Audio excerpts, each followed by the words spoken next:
Hello again, everyone. Edwin Learnard back once again. This YouTube Astrology-The segment, I'm going to be talking about the 11th house of astrology.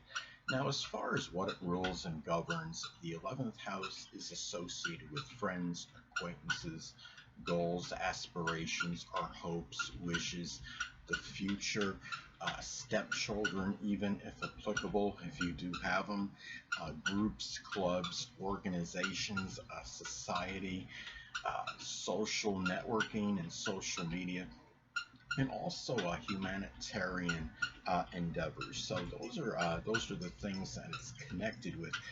Now, the thing about this too is the first thing you want to look at is the sign that is on the cusp of the house, because that will describe the matters of the 11th house and some attitudes that might be connected with it. May even describe some people actually that are associated with the house. I have the zodiac sign Aquarius on the cusp of my 11th house in my natal chart. It's the natural placement for it actually. So I would say it's a good placement. But at the same time, what it could indicate is that I might attract very unorthodox or eccentric friends and acquaintances. My friends, acquaintances might have a propensity to attract ones that can be Aquarius, Sun, Moon, or Ascendant people, or simply ones that embody Aquarius characteristics.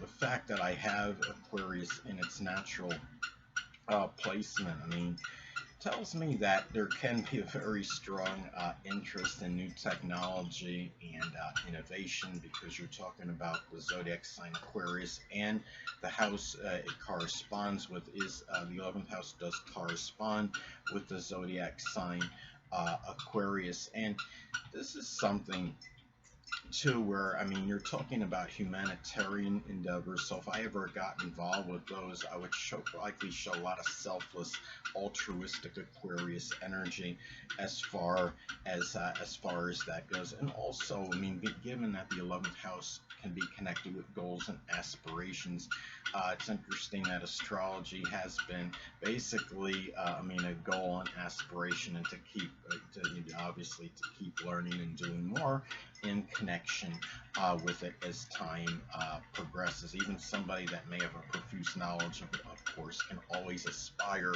to learn more about this. So anyway,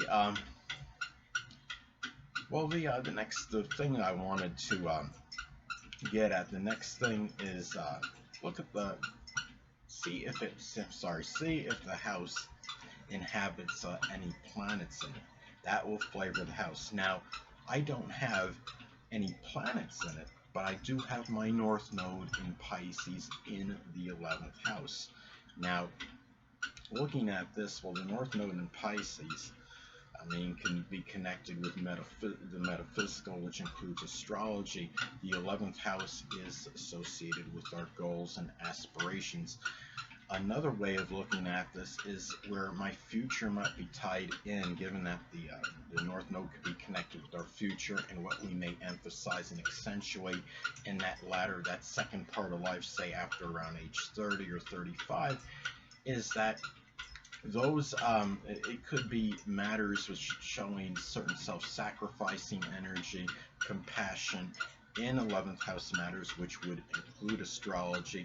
And no matter how you look at it, it seems like this really resonates with me very strongly. So anyway, but if you have, like, say, a planet in it, and say it's like Saturn, for example, that can indicate certain restrictions, perhaps in limitations with group-related matters, organizations, maybe with friends, or it could simply attract older friends and acquaintances, and perhaps even Saturn-like goals and aspirations, such as something with business or politics, and maybe even showing discipline energy in 11th house type matters, such as humanitarian endeavors and being disciplined your matters with social networking and social media. Those are some ways that can manifest and pan out. Now, Another thing to look at is see if there are any aspects that are made to the house cusp or planets that are in the 11th house. Now, find what's interesting with me. In my case, I actually have, looking at my Pluto in Virgo is in the 5th house, and it makes an inconjunct aspect to my Aquarius 11th house cusp. Now, when we're talking about inconjuncts in astrology, they can manifest in adjustments. Now, the thing about this is that you're talking about the 11th house cusp of friends and groups and organizations. You're talking about Pluto being in the 5th house. Pluto and Virgo in the 5th house can manifest in being very obsessed or fixated with some kind of maybe could be extrapolating data, like for sports when I do my football videos, or simply being overly obsessed and fixated with analytical amusement and enjoyment. The fact that it makes the inconjunct to my 11th house cusp of friends and acquaintances can indicate that there can be some kind of conflict or an adjustment that may need to be made in those areas. I think there was a time when I actually was emphasizing my friends more than I was my own enjoyment, my own really having really my own amusement and enjoyment. And the thing is, now it might just be the opposite way. When you have inconjuncts in astrology, it can be too much of one thing or too much of another. Now it might be too much of a focus on those matters with that analytical amusement and enjoyment, and a lot of being planet Pluto being involved, a lot of intensity that is involved with that. But anyway, now, the thing is, another thing to look at is that, and going back to the aspects can be about relationships between one astrological energy and another, but also what's significant is that is the house ruler in where it's located in your chart. The house ruler, the ruler, the planet or planets that rule your 11th house, and see what house or houses they fall in. Now, with Aquarius on the cusp of my 11th house, it has two rulers, Saturn and Uranus. One ruler falls in the 12th house, Saturn, and the other ruler, Uranus, falls in my 6th house. So when you look at chart rulers in astrology, house rulers in astrology, it's basically you're bringing energy from one house and injecting it into another. Basically, the first thing, the one with Uranus ruling one of the planets that rule my 11th house cusp. Being that ruler Uranus in the 6th house, it could show that I'm bringing astrological matters into my daily routine. And then the other one is really could be about bringing the fact that one of the rulers, Saturn, of the 11th house cusp. Again, I have Aquarius on the cusp of the 11th house. Another ruler is Saturn, and that is posited in my 12th house. One way that could manifest and pan out is I might be bringing my friends, my acquaintances, more into my private life, or even into matters with secret sorrows and things that I generally may not ordinarily divulge. And you're talking about Saturn, the planet connected with despondency. So it's a lot of that energy that I'm maybe bringing my friends and acquaintances, so to speak, into that part of my life, and could also indicate certain restrictions with friends, which I really I actually do have. I mean, I have other indicators in my chart that can reaffirm and reinforce it, such as having the ruler of my 7th house in my 3rd house. Of the 3rd house in astrology corresponds with Mercurial Gemini. It may unequivocally be the most, you could say, unstable of the houses. 7th house is relationships, so you could do the math. It can indicate instability in your relationships and not having them for hard to have relationships that are very persistent, to say the least. And the moon in Gemini probably doesn't help that as well. But anyway, going back to astrology in the 11th house. Sorry, I went on my moon tangent there. Hold on a moment, people.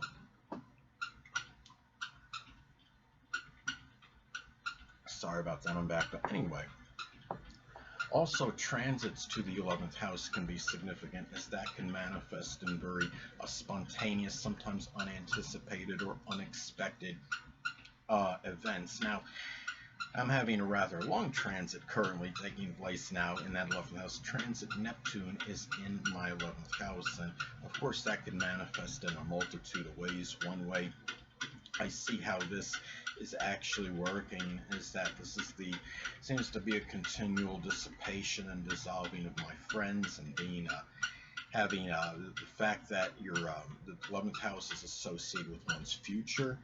It may be manifesting and being rather where my future appears to be very nebulous and unclear, to say the least. But on the positive end, it could also bring about Neptune-like goals and aspirations, such as the metaphysical, which includes astrology, which has been a continual aspiration and goal for me, you could say, doing things that are astrological. Now, another thing too, last but not least, progressions that involve the 11th house can be important as well. They could signify certain events that may be transpiring, but what it is progressions on average are going to last longer than transits. So, I mean, say for example, you're looking at the 11th house cusp, and let's say in your progress chart you have Mars